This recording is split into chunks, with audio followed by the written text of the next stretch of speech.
Assalamualaikum warahmatullahi wabarakatuh. Bismillahirrahmanirrahim. Alhamdulillah, segala puji bagi Allah Subhanahu wa Ta'ala yang telah memberi kita kesempatan untuk terus menuntut ilmu dan mendekatkan diri kepadanya.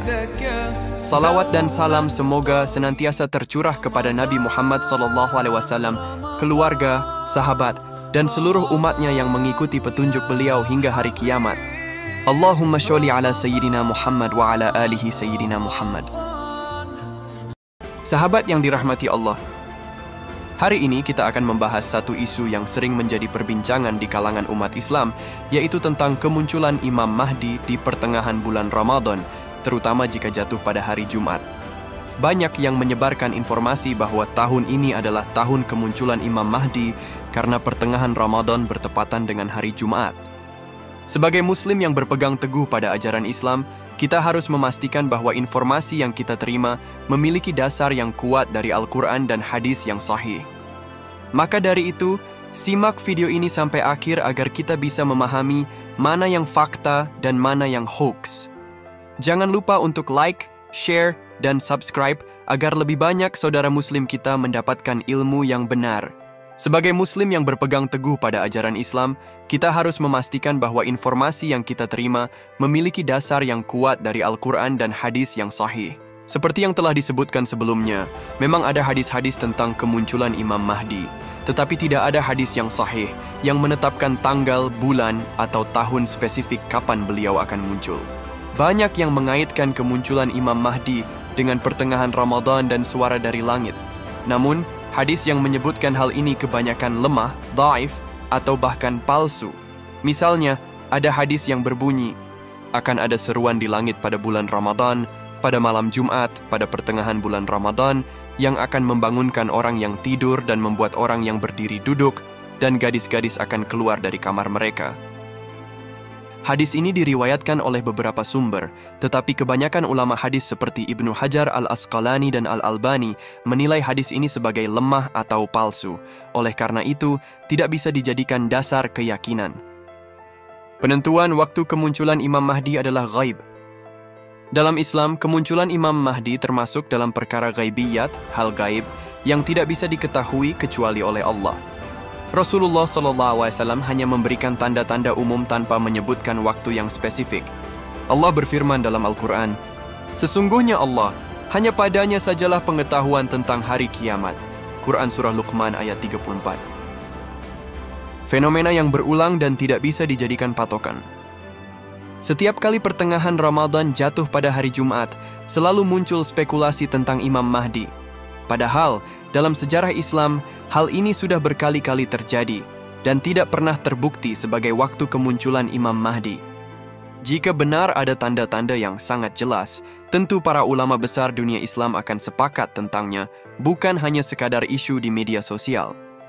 Daripada sibuk dengan spekulasi yang tidak berdasar, lebih baik seorang Muslim fokus pada amal dan ibadah. Jika memang Imam Mahdi akan datang dalam waktu dekat, yang lebih penting adalah bagaimana kesiapan iman dan amal kita untuk menghadapi akhir zaman. Rasulullah SAW bersabda, "Jika kiamat terjadi sementara di tangan salah seorang dari kalian ada benih kurma, maka hendaklah ia tetap menanamnya." Hadis riwayat Ahmad dan Al-Bukhari dalam Al-Adab Al-Mufrad. Hadis ini mengajarkan bahwa seorang Muslim harus tetap beramal dan berusaha memperbaiki diri, bukan hanya menunggu tanda-tanda akhir zaman tanpa persiapan spiritual yang cukup. Mengenal sosok Imam Mahdi. Ya, Imam Mahdi adalah sosok yang diyakini dalam Islam sebagai pemimpin akhir zaman yang akan datang untuk menegakkan keadilan dan kebenaran di dunia. Keyakinan tentang Imam Mahdi terdapat dalam berbagai hadis Nabi Muhammad, terutama dalam Islam Sunni dan Syiah, meskipun terdapat perbedaan dalam interpretasi dan detail tentang sosoknya. Pandangan dalam Islam Sunni. Dalam tradisi Sunni, Imam Mahdi adalah seorang keturunan Nabi Muhammad melalui garis keturunan Sayyidina Hasan bin Ali atau Sayyidina Husain bin Ali. Ia akan muncul di akhir zaman sebelum hari kiamat untuk memimpin umat Islam dan menegakkan keadilan setelah dunia dipenuhi oleh kezaliman. Beberapa ciri Mahdi dalam hadis Sunni meliputi namanya akan mirip dengan nama Nabi Muhammad, yaitu Muhammad bin Abdullah. Ia akan muncul di Mekah dan dibaiat oleh umat Islam. akan memimpin umat Islam selama beberapa tahun sebelum turunnya Nabi Isa alaihissalam. Bersama Nabi Isa alaihissalam, ia akan memerangi Dajjal dan membawa kemenangan bagi umat Islam. Pandangan Imam Mahdi dalam Islam Syiah. Dalam Syiah, khususnya dalam ajaran Syiah 12 Imam, Imamiyah, Imam Mahdi adalah Muhammad al-Mahdi, putra dari Imam Hasan al-Askari, yang dianggap sebagai Imam ke-12. Menurut kepercayaan Syiah, Imam Mahdi telah lahir dan berada dalam keadaan ghaib, tersembunyi. Imam Mahdi akan kembali di akhir zaman sebagai pemimpin yang membawa keadilan. Ia akan memimpin dunia bersama Nabi Isa alaihissalam dan menghapus kezaliman. Tanda-tanda kemunculan Imam Mahdi. Menurut hadis-hadis yang berkaitan dengan Imam Mahdi, ada beberapa tanda kemunculannya seperti munculnya fitnah dan kezaliman di seluruh dunia, perang besar yang melibatkan banyak bangsa, keluarnya Dajjal sebagai fitnah besar bagi umat manusia, turunnya Nabi Isa alaihissalam yang akan mendukung Imam Mahdi dalam perjuangannya. Keyakinan tentang Imam Mahdi telah menjadi bagian penting dari eskatologi Islam, kepercayaan tentang akhir zaman. Namun terdapat banyak perbedaan dalam penafsiran detailnya antara berbagai mazhab Islam, khususnya dalam narasi akhir zaman. Pertemuan antara Imam Mahdi dan Dajjal merupakan salah satu puncak dari peperangan besar yang menentukan nasib dunia. Dalam ajaran Islam Sunni dan Syiah, Dajjal adalah makhluk penuh fitnah dan kejahatan yang akan muncul untuk menyesatkan manusia sebelum akhirnya dikalahkan oleh Imam Mahdi dan Nabi Isa alaihi wasallam. Sebelum Dajjal muncul, dunia sudah berada dalam kondisi penuh kezaliman dan kerusakan. Banyak peperangan yang terjadi, terutama di Timur Tengah. Kelaparan dan kekeringan melanda banyak wilayah. Sistem dunia penuh dengan ketidakadilan, di mana kekuatan besar menindas rakyat kecil. Banyak orang mulai meninggalkan agama, dan ajaran Islam menjadi lemah di berbagai belahan dunia. Pada saat dunia dalam keadaan penuh fitnah ini, Imam Mahdi muncul di Mekah dan mulai mengumpulkan pengikutnya. Pada saat yang sama, Dajjal muncul dari wilayah timur, kemungkinan dari Khurasan, Iran, Afghanistan, atau daerah dekat Laut Mati. Dajjal adalah makhluk bertubuh besar, bermata satu, dan memiliki kekuatan luar biasa. Ia memiliki berbagai kemampuan yang menyesatkan manusia, mengaku sebagai Tuhan, dan banyak orang percaya kepadanya. Mampu menghidupkan orang mati sebagai ilusi untuk menipu manusia, mengendalikan cuaca sehingga ia bisa mendatangkan hujan dan kemakmuran bagi pengikutnya, membawa surga dan neraka palsu, di mana orang yang mengikutinya mendapatkan kesenangan duniawi. Dajjal berjalan dari satu negeri ke negeri lainnya, menghancurkan iman manusia. Banyak yang tergoda oleh fitnahnya, terutama orang-orang yang lemah imannya. Saat Dajjal menyebarkan kejahatannya, Imam Mahdi sudah membangun pasukan muslim yang kuat. Pasukan ini terdiri dari kaum muslimin yang setia dari berbagai penjuru dunia. Pasukan dari wilayah timur, Khurasan, yang membawa panji hitam, tanda kemenangan. Mujahidin dari berbagai bangsa yang berjanji setia untuk melawan Dajjal. Imam Mahdi membawa umat Islam dalam pertempuran besar melawan pasukan Dajjal di wilayah Syam, Suriah, Palestina, dan sekitarnya. Kota-kota besar seperti Damaskus, Madinah, dan Yerusalem menjadi medan perang yang menentukan. Pertempuran antara pasukan Imam Mahdi dan pasukan Dajjal berlangsung sangat dahsyat. Beberapa kejadian besar dalam perang ini adalah Dajjal ingin memasuki dua kota suci ini, tetapi malaikat menjaga keduanya. Tidak ada orang kafir yang bisa masuk ke dalamnya. Namun Dajjal mengirim agen-agennya untuk menyesatkan umat Islam dari dalam. Imam Mahdi dan pasukannya bergerak menuju Damaskus. Dajjal sudah mendirikan kekuasaan besar di Yerusalem dan mengaku sebagai penguasa dunia. Pertempuran besar terjadi di sekitar wilayah ini, dan pasukan muslim berperang dengan gigih. Banyak pasukan Dajjal yang berkhianat setelah melihat keajaiban yang terjadi di pihak Imam Mahdi. Langit berubah, tanda bahwa pertolongan Allah akan segera tiba. Saat keadaan semakin genting, Nabi Isa alaihissalam turun dari langit. Dalam puncak peperangan, ketika pasukan Imam Mahdi hampir mencapai kemenangan, Dajjal masih belum bisa dikalahkan karena kekuatan sihir dan tipuannya. Saat itulah Nabi Isa alaihissalam turun dari langit di Menara Putih Damaskus. Nabi Isa alaihissalam langsung menuju medan pertempuran dan bertemu dengan Imam Mahdi.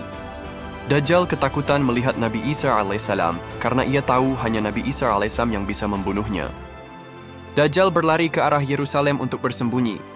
Akhirnya Nabi Isa alaihissalam menangkap Dajjal dan membunuhnya dengan tombak atau pedangnya di dekat gerbang Lot, Lida, di Palestina. Dajjal pun tewas, dan pasukannya kocar-kacir dalam ketakutan. Setelah Dajjal terbunuh, pasukan Imam Mahdi dan Nabi Isa alaihissalam membersihkan dunia dari pengaruh buruknya. Kejahatan dan fitnah Dajjal hilang selamanya. Dunia memasuki era keemasan Islam, di mana keadilan dan kedamaian menyebar ke seluruh bumi. Seluruh manusia kembali ke Islam, dan hanya Allah yang disembah di muka bumi. Dalam masa ini, Imam Mahdi memimpin pemerintahan dunia Islam. Nabi Isa alaihissalam menjadi penasihat spiritual utama, dan ia hidup selama beberapa dekade sebelum akhirnya wafat. Tidak ada lagi peperangan, karena semua orang tunduk kepada ajaran Islam. Era ini berlangsung selama puluhan tahun hingga akhirnya Imam Mahdi wafat, dan dunia kembali mengalami perubahan menjelang hari kiamat. Pertemuan antara Imam Mahdi dan Dajjal adalah puncak dari peristiwa akhir zaman yang penuh dengan fitnah, peperangan, dan kemenangan kebenaran atas kejahatan. Dajjal adalah musuh terbesar umat manusia yang menyebarkan fitnah dan menyesatkan orang-orang dengan kekuatan luar biasanya.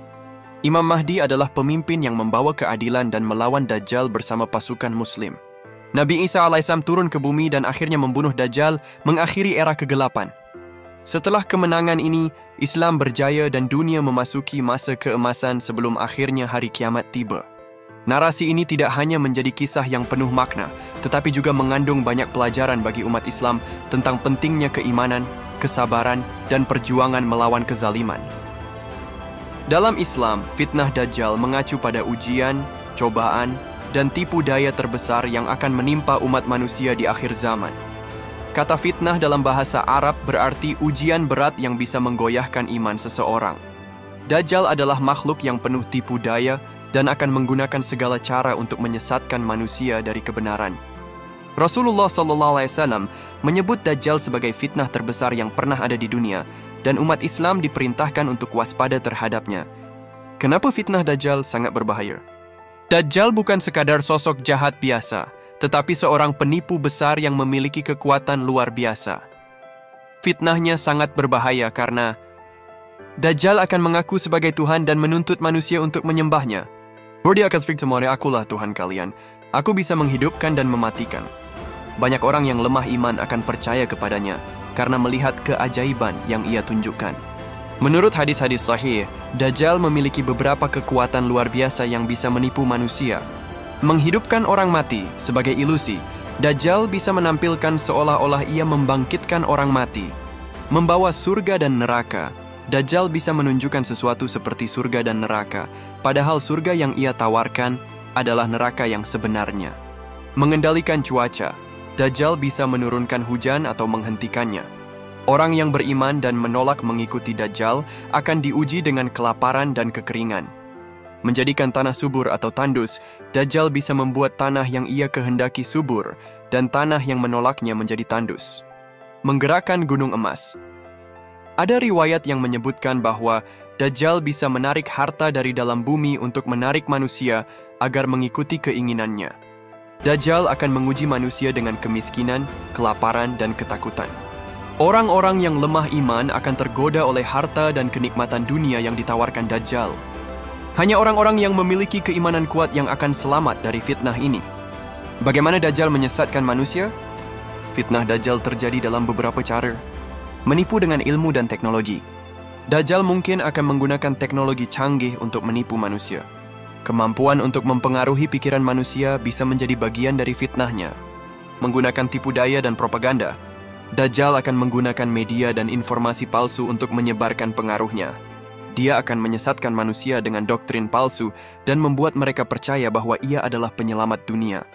Menyerang akidah dan keimanan. Dajjal akan menyerang keyakinan umat Islam dengan membuat mereka ragu terhadap Allah dan Rasul-Nya. Ia akan menghapus batasan antara kebenaran dan kebatilan, sehingga banyak orang tidak bisa membedakan mana yang benar dan salah. Cara melindungi diri dari fitnah Dajjal. Karena fitnah Dajjal sangat besar, Rasulullah SAW memberikan beberapa petunjuk untuk melindungi diri, antara lain, berpegang teguh pada iman dan tauhid. Jangan percaya pada keajaiban Dajjal, karena itu hanya tipu daya.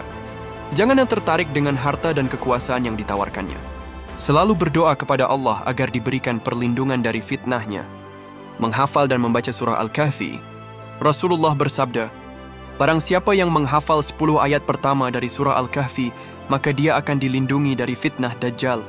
Hadis riwayat Muslim nomor 89. Surah Al-Kahfi menceritakan tentang Ashabul Kahfi, para pemuda dalam gua yang berpegang teguh pada iman mereka meskipun dunia penuh dengan kebatilan, menghindari Dajjal jika mungkin. Nabi Muhammad menyuruh umat Islam untuk menjauhi Dajjal jika mendengar tentangnya. Jangan mencoba menghadapinya tanpa persiapan, karena banyak orang yang berniat melawan Dajjal tetapi akhirnya justru menjadi pengikutnya. Berlindung di Mekah dan Madinah.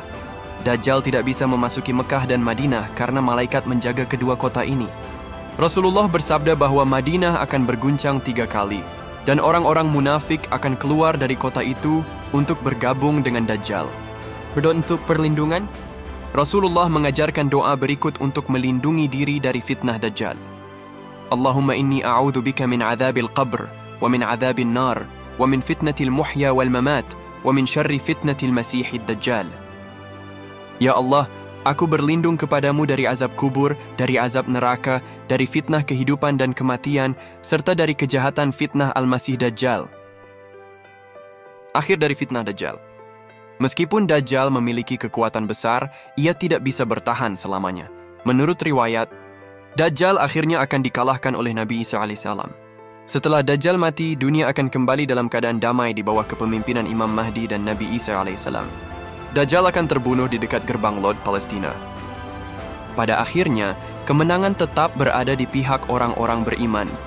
Fitnah Dajjal hanyalah bagian dari ujian dunia, dan hanya mereka yang berpegang teguh pada kebenaran serta bertawakal kepada Allah yang akan selamat.